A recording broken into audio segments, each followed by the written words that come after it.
राज देखत ना महामंत्री सुमन फाटे ना टेंशन ना कहिए महाराज क्या क्या है ऐसा मोबाइल नहीं तो फाटे आज क्या क्या है महामंत्री ना फाटे। जैसा कि आप जान रहे हो हमारे कुमार बड़े भी हो गए विवाहित भी हो गए हैं और राहत महल में चारों तरफ खुशियां ही खुशियां हैं।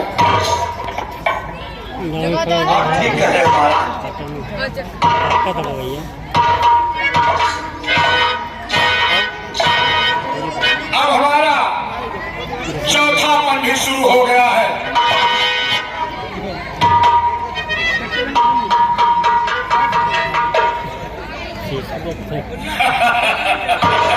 महाराज ये पहचान विधाता ने सबको दी है। ये हनुमान जी को केस सफेद होना, दांतों का गी जाना, नेत्रों से कम दिखाई देना, हाथ पैर का शून्य होना, चलने फिरने में असमर्थ हो जाना, ये चौथेपन का लक्षण है। और हम चाहते हैं कि अब मुझे पुत्रों पर भार दे करके स्वयं को वन में एकांतवास लेकर के भजन करना चाहिए, क्योंकि बिना भजन के मुक्ति नहीं हो सकती है। आपके बहुत अच्छे विचार हैं महाराज।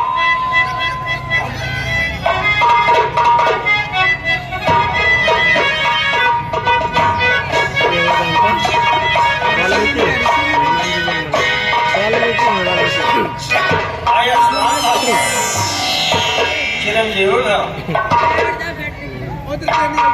गुरुदेव का आना अहो भाग्य हमारे जो आज गुरुदेव पधारे।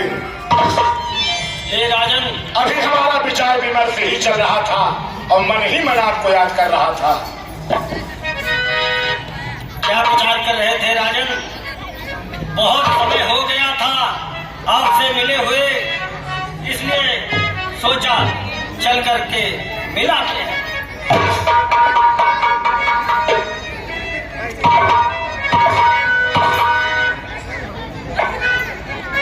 गुरुदेव कहे राजन, मैं सोच रहा अपने मन में अब राज पाठ करना चाहिए, जा करके अब जंगल में निज भजन राम करना चाहिए।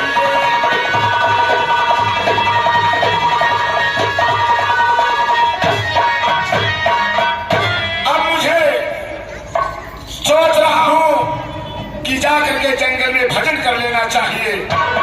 ये हमारे हाथ पर नेत्रों की ज्योति, बालों की रेख सब धूमिल हो रही है प्रभु, लेकिन गुरुदेव हम आपकी आज्ञा के बगैर कुछ भी नहीं कर सकते हैं। आपकी जो सलाह होगी दास उसी को स्वीकार करेगा। हे राजन, आपके विचार अति उत्तम है, लेकिन ये विचार आप गलत सोच रहे हैं। जो आपका विचार है कि हम वन में जाकर के भगवान की भजन करें, स्तुति करें, वो तो अपने घर में भी हो सकता है। एकांतवास में आप एकचित होकर के स्मरण कर सकते हैं, क्योंकि जो भक्ति होती है ये दिखावे की चीज वस्तु नहीं है। भक्ति भाव से होती है, अपने हृदय अनंत गहराइयों से होती है। जिस प्रकार हमें नदी पार करने के लिए नाव की जरूरत होती है, उसी तरह भक्ति करने के लिए भाव की जरूरत होती है। ठीक है गुरुदेव, मैं अपने मन के विचारों को कहा और आपने भक्ति के मार्ग को प्रशस्त किया और भक्ति कितने प्रकार की कैसे होती है आपने बताया। इसलिए अब मैं चाहता हूँ कि अपने बेटे, बड़े बेटे राम को राजगद्दी पर बैठाएं और स्वयं एकांतवास में चल के भजन करें, जिससे शरीर कृतार्थ हो जाए।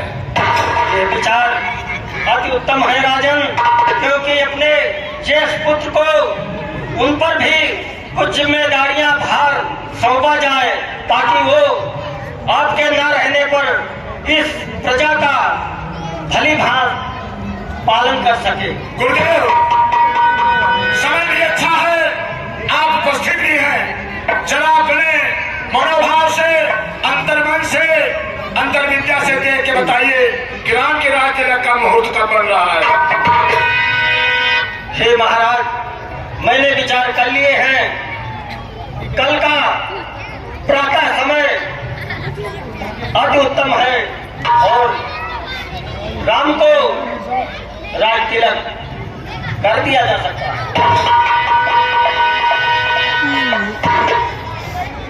गुरुदेव, बहुत ही सुनहरी लक्षण आपने विचारा है, जो कि आपने जब भी विचार किया है वो शुभ ही शुभ हुआ है।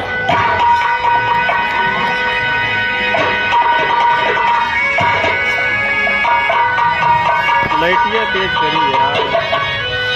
महामंत्री सुमन, कहिए महाराज। मंत्री वाले सुनिए तो जरा,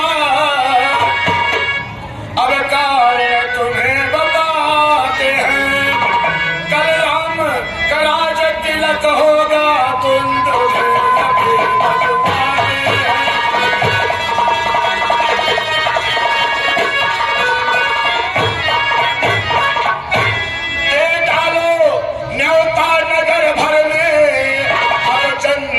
को बुलवाओगे। कल होगा बेटे का राज तिलक, अब खुशियां को मनाओगे।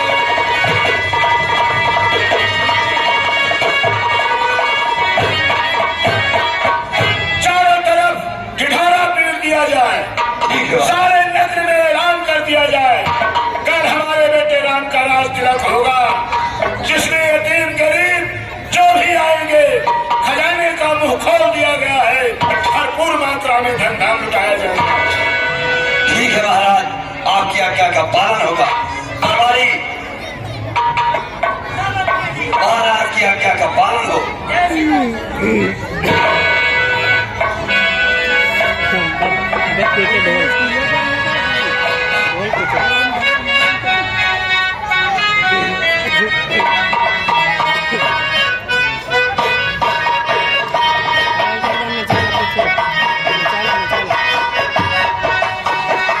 अगर कुर्सी मार दे तो बहुत सुंदर।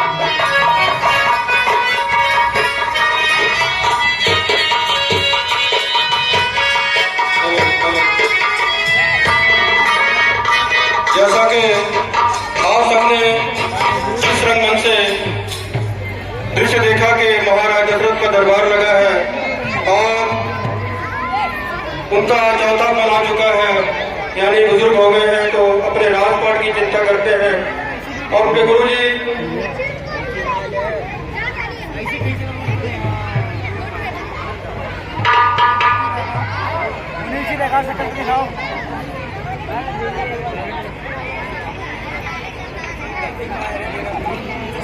तो वो अपने गुरु जी से विचार करते हैं और गुरु जी उनको कहते हैं कि आप अपने ज्येष्ठ पुत्र राम को जो राज तिलक कर दीजिए, राज दे दीजिए और आप अपना भजन कीजिए, तपस्या कीजिए।